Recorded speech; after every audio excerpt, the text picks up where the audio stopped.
அக்ஷவித்தியை அவன் உபதேசம் பண்ணிட்டானோ இல்லையோ, விஷத்தை கார்கோட்டக விஷத்தை கக்கிண்டு கலிபுருஷன் வெளியில் வந்து தவிச்சு உடனே பார்த்தான் கலியே.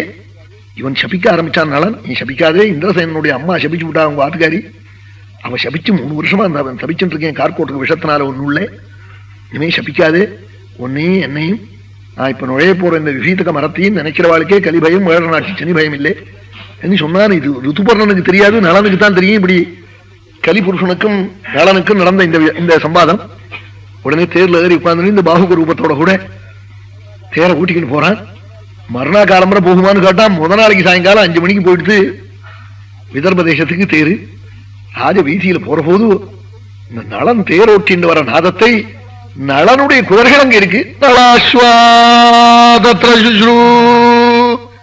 தங்க எஜமானன் ஓட்டின்னு வர நாதம் தெரிஞ்சு 4 குதிரைகளும் அலறித்துதாம்.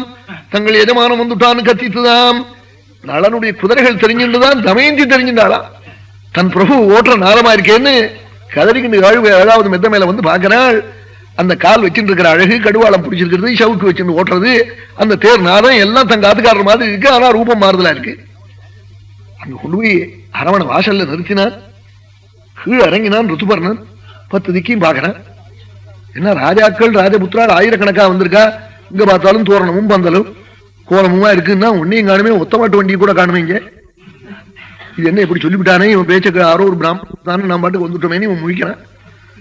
எங்க ஊர் பெரியவாளுக்கெல்லாம் சிதம்பரத்துல ஒரு உமாமேஸ்வரர் தான் வரணும்னு லெட்டர் எழுதிட்டான் தான் ஒரு போக்கிரி. எல்லாம் சாதுக்கள் பட்னி பசியமா போய் நின்று அங்க இருந்து என்ன வந்துடலாம் போய் நின்னா எங்க காலத்துல ஒண்ணும் இல்லையங்கிறாங்க. வேணும்னு அசத்துக்கள் ஏதோ இப்படி விஷமம் பண்ணி சாதுக்கள் எல்லாம் ரொம்ப சிரமப்படுத்தி விட்டா. போக்கிரிகள் இருக்கானோ இல்லையோ பார்த்தா உத்திரியும் காணுமே, இது என்ன இப்படி வந்து ஆமட்டுட்டோமேன்னு நினைச்சான். உள்ள போனாள். உள்ள போனதே ராஜா ரொம்ப வயசானவர் பீமன்.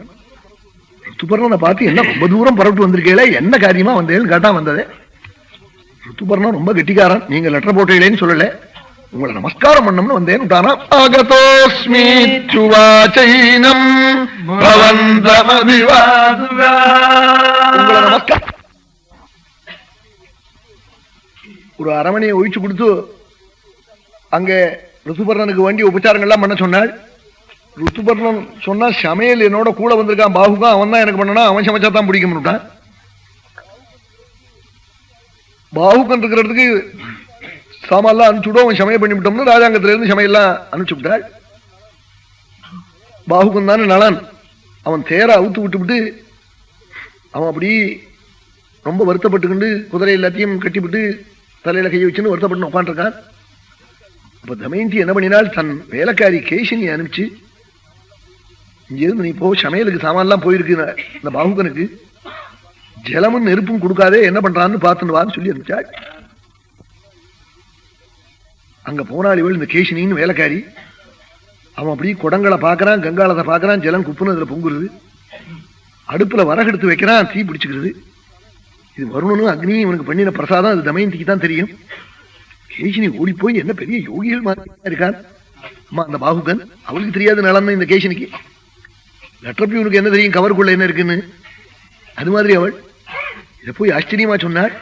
அவளுக்கு தம் புருஷன்னு நன்னா தோன்றுதோ, ஆனா ரூபே மேஸ்தி விபரியா, ரூபம் மாறுதலா இருக்கேன்னு சொல்லிவிட்டு இங்கேருந்து ஒரு பிராமணன் பர்ணாதன் ஒரு பிராமணன் வந்தாரு. அவர் சொன்ன ஸ்லோகத்துக்கு நீங்க பதில் சொன்னேலாமே, அதை மறுபடியும் திருப்பி கேட்கிறாள். இங்க தமயந்தின்னு போய் சொல்லு, என்ன சொல்றான் பாருன்னாள். இதை போய் சொன்னாள். அதே பதில சொன்னார். வைஷம்யமபி சம்பிராப்தா கோபாயந்தி குலஸ்திரியா. எத்தனை கஷ்டம் வந்தாலும் உத்தம ஸ்திரீகள் உயிரை வைத்துக் கொண்டு பர்த்தாவினுடைய கஷ்டகாலத்தை உணர்ந்து தர்மம் ரட்சிக்கும், சத்தியம் ரட்சிக்கும், அதனால புண்ணியலோகம் கிடைக்கும்னு நம்பி வாழ்வது வழக்கம். நல்ல காலம் வந்து விடும், கஷ்டம் நீடிச்சு நிற்காதுன்னு சொன்னேன்னு அந்த ஸ்லோகத்தை சொன்னார். இதை போய் சொன்னாள். கேட்டுவிட்டு ஹோன்னு அழுதாள் தமயந்தி. தம் புருஷன் தான் இந்த பதில் சொல்லியிருக்கணும், அதையே சொல்றாளே என்று மறுபடியும் சந்தேகப்பட்டாள். இன்னொன்னு சொல்லி அனுப்பிச்சாள். 3வது பரீட்சை ஒன்றும் என்னாள். அவனப்படி பட்சணங்கள்லாம் ருத்துபர்ணனுக்காக பண்ணி வச்சிருப்பாள். சுட சுட அந்த பட்சணம் இருக்கிற போது நீ போய் அவனுக்கு தெரியாம எடுத்துன்னு வந்துடும் சொன்னாள். அவன் அப்படியே விட இட தட்டி அந்தன வச்சிருந்து அந்தந்த காரியத்துல கவனிச்சுட்டு இருக்கிற போது ஒட்டுக்குன்னு காக்கா கொத்துறா போல 4 வடையை அள்ளின்னு வந்துட்டா மடியில. எடுத்துன்னு வந்துட்டாள். கொண்டு கொடுத்தாள் தமயந்தி. அது உஷ்ணத்தோட சூட்டோட சாப்பிட்டுட்டு போன அழுதாளா. தன் புருஷனுடைய வாசனை நல்லா தெரியுது. என் பிரபுத்தான் இப்படி சமைப்பாள், ரூபம் மாறுதலா இருக்கே, நான் என்ன பண்ணுவேன்னு கதறினாள். உடனே 4வது பரீட்சை ஒன்று பண்ணினாள். என்ன மிதுனம் பிரேஷயாமாசா கேஷின்யாசா பாரதா. 2 குழந்தைகளையும் சேர்த்து இந்திரசேனம் சுதஞ்சாபி இந்திரசேனாஞ்ச கன்யகாம், தம் வேலைக்காரியோட கூட தம் பிள்ளையும் பெண்ணையும் கையில பிடிச்சு அழிச்சுன்னு போய் என்ன பண்றான் பாருன்னு அனுப்பிச்சாள். அங்கிருந்து அழிச்சுன்னு வராள். ஒரு வரலாம் கந்தண்ட கேசினி.